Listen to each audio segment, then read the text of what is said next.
Hi hello welcome to our channel Sravanthi Bolloju home vlogs. Today special recipes 2 రకాల కమ్మటి చట్నీ రెసిపీలను చూపించబోతున్నాను. ఈ చట్నీ రైస్తో సర్వ్ చేసుకున్న, రోటీస్, టిఫిన్స్తో సర్వ్ చేసుకున్న చాలా టేస్టీగా ఉంటాయి. ఒకటి మామిడికాయ కొబ్బరి చట్నీ, మరొకటి బీరకాయ పొట్టుతో చట్నీ. ముందుగా బీరకాయ పొట్టుని పడవేయకుండా కమ్మని చట్నీని ఎలా తయారు చేయాలో చూసేద్దామా? ముందుగా స్టవ్ వెలిగించి ప్యాన్ను పెట్టుకొని 1/2 కప్పు వరకు పల్లీలను వేసుకోండి. ఇలా పల్లీలను వేసుకున్న తర్వాత స్టవ్ని మీడియం ఫ్లేమ్లోకి టర్న్ చేసుకొని మంచి గోల్డెన్ కలర్ వచ్చేంత వరకు కలుపుతూ ఫ్రై చేసుకోండి. పల్లీలు చక్కగా ఫ్రై అయి మంచి గోల్డెన్ కలర్ రాగానే 1/2 కప్పు వరకు తెల్ల నువ్వులను వేసుకొని నువ్వులు కూడా కాస్త చిటపటలాడేంత వరకు కలుపుతూ ఫ్రై చేసి స్టవ్ ఆఫ్ చేసేయండి. ఇలా స్టవ్ ఆఫ్ చేసిన తర్వాత పల్లీలను, నువ్వులను ప్లేట్లోకి తీసుకొని వేడి పూర్తిగా చల్లారేంత వరకు పక్కన పెట్టేసేయండి. తర్వాత స్టవ్ వెలిగించి మళ్ళీ అదే ప్యాన్లోకి 1 నుంచి 2 టేబుల్ స్పూన్ల వరకు ఆయిల్ని వేసుకోండి. ఆయిల్ చక్కగా హీట్ అయిన తర్వాత 1/2 కప్పు వరకు శనగపప్పు, 2 నుంచి 3 టేబుల్ స్పూన్ల వరకు ధనియాలను వేయడం వలన బీరకాయ పొట్టు పచ్చడి చాలా టేస్టీగా ఉంటుంది. ధనియాలను మాత్రం అస్సలు స్కిప్ చేయకండి. తర్వాత 1 స్పూన్ వరకు జీలకర్రను వేసి 2 నిమిషాల వరకు కలుపుతూ ఫ్రై చేసుకోండి.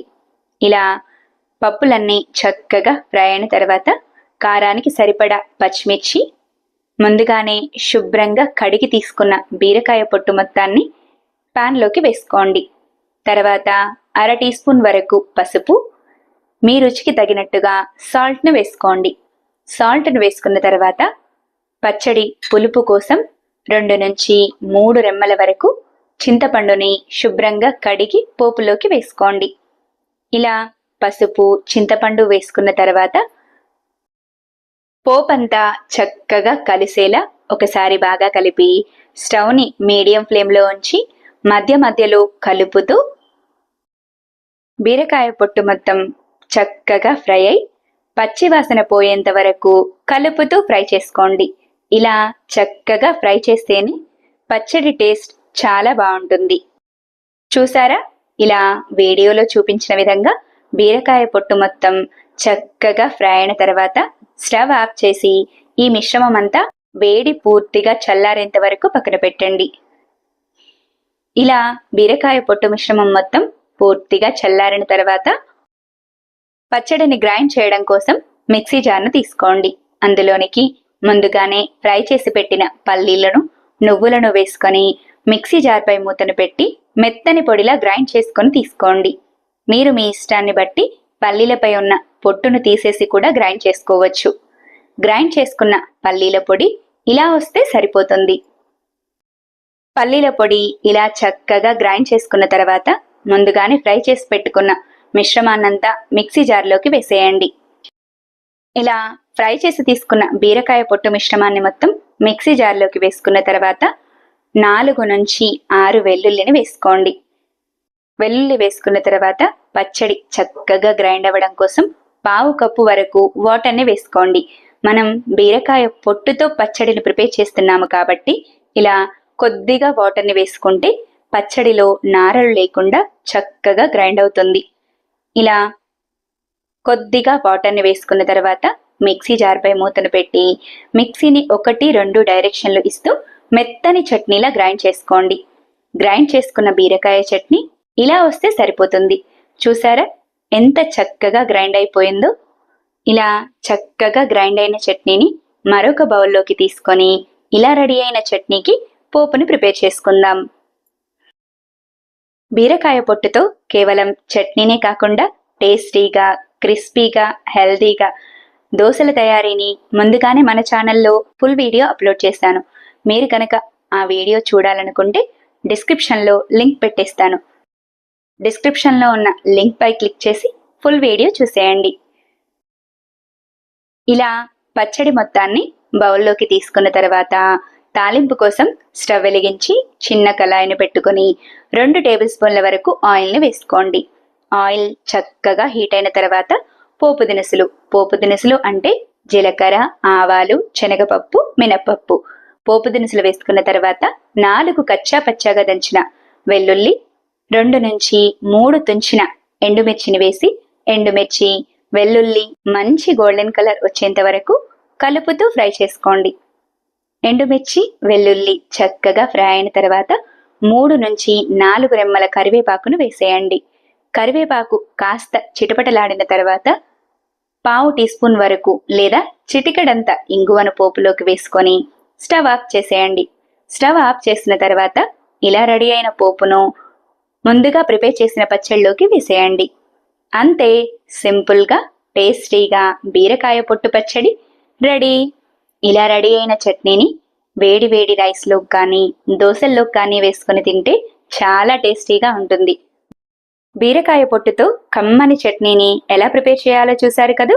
తర్వాత మామిడి కొబ్బరి కాంబినేషన్లో కమ్మటి పుల్లటి నోరునిచ్చే మామిడికాయ కొబ్బరి చట్నీని ఎలా తయారు చేయాలో చూసేద్దామా? పచ్చడిని ప్రిపేర్ చేయడం కోసం స్టవ్ వెలిగించి ప్యాన్ను పెట్టుకొని 2 స్పూన్ల వరకు ఆయిల్ని వేయండి. ఆయిల్ కాస్త హీట్ అయిన తర్వాత 1 స్పూన్ వరకు జీలకర్ర, కారానికి సరిపడా పచ్చిమిర్చిని ఆయిల్లోనికి వేసుకోండి. మీరు ఎప్పుడు పచ్చిమిర్చిని ఫ్రై చేసినా ఇలా సగం వరకు కట్ చేసుకొని ఆయిల్లోకి వేసుకోండి. అప్పుడే పచ్చిమిర్చి చిటపటలాడకుండా చక్కగా ఫ్రై అవుతుంది. అలాగే ఈ చట్నీకి పచ్చిమిర్చి కాస్త ఎక్కువగానే పడతాయి. పచ్చి కొబ్బరి వేయడం వలన చట్నీ కాస్త తక్కువ కారంగా ఉంటుంది. అలాగే మామిడికాయలో పుల్లదనం కూడా ఎక్కువగా ఉంటుంది కాబట్టి ఇలా పచ్చిమిర్చి క్వాంటిటీని కాస్త ఎక్కువగా తీసుకోండి. ఇలా ఆయిల్లోకి వేసుకున్న పచ్చిమిర్చిని కాస్త ఫ్రై అయ్యేంత వరకు కలుపుతూ ఉండండి. పచ్చిమిర్చి చక్కగా ఫ్రై అయిన తర్వాత ఒక మీడియం సైజుగా ఉన్న కొబ్బరికాయను తీసుకొని కొబ్బరికాయ మీద ఉన్న పెంకు అంతా నీట్గా తీసేసి ముక్కలుగా కట్ చేసి తీసుకోండి.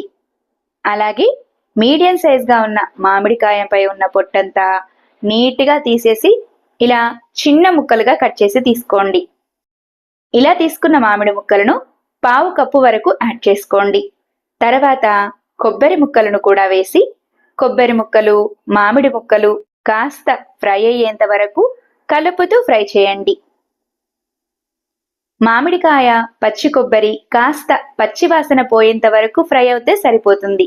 మరీ ఎక్కువగా పచ్చి కొబ్బరిని ఫ్రై చేశారంటే పచ్చి కొబ్బరి గట్టిగా మారిపోతుంది. పచ్చి కొబ్బరి, పచ్చిమిర్చి, మామిడికాయలు చక్కగా ఫ్రై అయిన తర్వాత కొద్దిగా కొత్తిమీరను కూడా వేసి కొత్తిమీర కూడా కాస్త ఫ్రై అయ్యేంత వరకు కలుపుతూ ఫ్రై చేసి స్టవ్ ఆఫ్ చేసేయండి. ఇలా కొత్తిమీరను వేసి ఫ్రై చేయడం ద్వారా కొబ్బరి చట్నీ ఫ్లేవర్ చాలా బాగుంటుంది. ఇలా కొత్తిమీర కూడా చక్కగా ఫ్రై అయిన తర్వాత స్టవ్ ఆఫ్ చేసి ఇలా రెడీ అయిన మిశ్రమాన్నంతా వేడి పూర్తిగా చల్లారేంత వరకు పక్కన పెట్టండి. పచ్చిమిర్చి, కొబ్బరి ముక్కలు పూర్తిగా చల్లారిన తర్వాత చట్నీని గ్రైండ్ చేయడం కోసం మిక్సీ జార్ను తీసుకోండి. ఇలా తీసుకున్న మిక్సీ జార్లోనికి ముందుగానే ఫ్రై చేసి తీసుకున్న పచ్చి కొబ్బరి, పచ్చిమిర్చి, మామిడి ముక్కలను మిక్సీ జార్లోకి వేసేయండి. ఇలా ఫ్రై చేసుకున్న కొబ్బరి ముక్కలన్నింటినీ వేసుకున్న తర్వాత రుచికి తగినంత సాల్ట్ను వేసుకోండి. సాల్ట్ని వేసుకున్న తర్వాత 4 నుంచి 5 వరకు వెల్లుల్లి, 2 నుంచి 3 టేబుల్ స్పూన్ల వరకు కొద్దిగా వాటర్ని వేసుకోండి. ఇలా వేసుకోవడం ద్వారా పచ్చడి చక్కగా గ్రైండ్ అవుతుంది. గ్రైండ్ చేసుకున్న మామిడికాయ కొబ్బరి చట్నీ ఇలా వస్తే సరిపోతుంది. ఇలా గ్రైండ్ చేసుకున్న చట్నీకి పోపును ప్రిపేర్ చేసుకుందాం. స్టవ్ వెలిగించి ముందుగా కొబ్బరిని ఫ్రై చేసి తీసుకున్న ప్యాన్లోకి 2 నుంచి 3 టేబుల్ స్పూన్ల వరకు ఆయిల్ని వేయండి. ఆయిల్ కాస్త హీట్ అయిన తర్వాత పోపు దినుసులను యాడ్ చేసుకోండి. పోపు దినుసులు అంటే పావు టీ స్పూన్ జీలకర్ర, పావు టీ స్పూన్ ఆవాలు, పావు టీ స్పూన్ శనగపప్పు, పావు టీ స్పూన్ మినప్పప్పు. ఇలా పోపు దినుసులన్నీ వేసుకున్న తర్వాత 2 నుంచి 3 ఎండుమిర్చిని తీసుకొని ఇలా సగం వరకు తుంపుకొని పోపులోకి యాడ్ చేసుకోండి. ఎండుమిర్చి వేసుకున్న తర్వాత కచ్చా పచ్చాగా దంచిన 4 వెల్లుల్లిని వేసుకొని ఎండుమిర్చి, వెల్లుల్లి, పోపు దినుసులు కాస్త క్రిస్పీగా అయ్యేంత వరకు కలుపుతూ ఫ్రై చేయండి. ఎండుమిర్చి, వెల్లుల్లి చక్కగా ఫ్రై అయిన తర్వాత 3 నుంచి 4 రెమ్మల వరకు కరివేపాకును వేసుకోండి. కరివేపాకు వేసుకున్న తర్వాత పావు టీ స్పూన్ వరకు పసుపు వేసి కరివేపాకు కాస్త చిటపటలాడేంత వరకు కలుపుతూ ఫ్రై చేయండి. ఇక చివరగా చిటికెడంత ఇంగువను ఇలా రెడీ అయిన పోపులోకి వేసుకొని ముందుగా గ్రైండ్ చేసి తీసుకున్న మామిడికాయ కొబ్బరి చట్నీని పోపులోకి వేసేయండి. చట్నీని పోపులోకి వేసుకున్న తర్వాత పోపు మొత్తం కలిసేలా బాగా కలపండి. అంతే, సింపుల్గా టేస్టీగా మామిడికాయ కొబ్బరి చట్నీ రెడీ. ఇలా రెడీ అయిన చట్నీని మీ ఇష్టాన్ని బట్టి టిఫిన్స్తో సర్వ్ చేసుకున్నా, రోటీస్తో సర్వ్ చేసుకున్నా, రైస్తో సర్వ్ చేసుకున్నా చాలా బాగుంటుంది.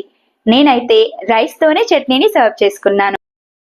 హెల్దీగా ప్రిపేర్ చేసుకునే కమ్మటి 2 రకాల చట్నీలను ఎలా ప్రిపేర్ చేయాలో చూశారు కదూ. నా వీడియో కనుక మీకు నచ్చినట్టయితే లైక్ చేయండి.